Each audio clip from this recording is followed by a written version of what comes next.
as a grieving father, and you grieve every day, that gives you that space. You're running wherever you're running on the hills where I live, and you're alone with your thoughts, and you can process your thoughts, or attempt to process your thoughts. To get through it, you've got to put one foot in front of the other. And that's what I viewed my journey through the grief process, if you like, by putting one foot in front of the other.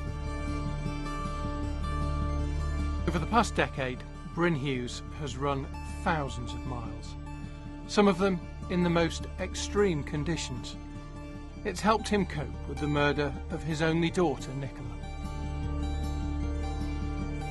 2 police officers have been killed in Greater Manchester after responding to what turned out to be a bogus 999 call. Fiona Bone and Nicola Hughes were called to an apparent burglary. It should have been a routine call. When they arrived at the scene, the most unbelievable violence was unleashed upon them.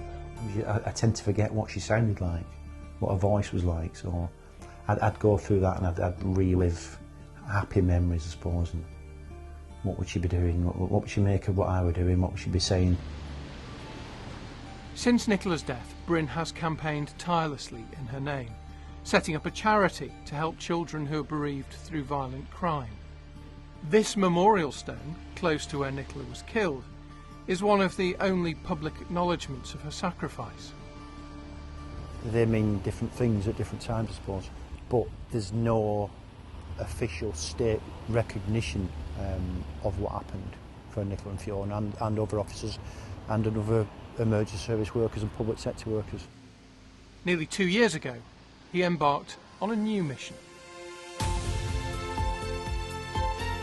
Good morning, welcome to Breakfast. Calls for emergency service workers killed in the line of duty to be honoured with a special medal from the father of a police officer shot dead while attending a 999 call. I was quite surprised that there is no current award for police officers and emergency service workers in general. So that's important for me. It's really important that they are honoured, that they are remembered. His call for a posthumous honour for emergency service workers received support from countless families in similar situations. Hello, Bryn. Pleased to meet you. I'm Chris. It's a pleasure to meet you. His campaign brought him face to face with politicians. Month after month, he was promised something was coming. We are determined, Mr. Speaker, to ensure that sacrifice of police officers and other public service. This is now a government priority to get this resolved this year. I'm hoping we can make an announcement in the near future. And I met, as I said, and I hope we will be able to announce something very soon. What's your reaction to that? I'd say confusing and disappointing. Those disappointments could have beaten Bryn, but he's proved over the past 10 years that he will not be defeated. Now, he's had the news he's been waiting for. The Elizabeth emblem will be introduced, recognising the sacrifice made by public sector workers who lose their lives in the course of doing their jobs. I was always thinking it's going to be a dozen, 2 dozen people, but you're talking hundreds, if not thousands of people. And I suppose I take some pride out of that, but I also take some pride about what the rest of us have done from that, the rest of the people involved.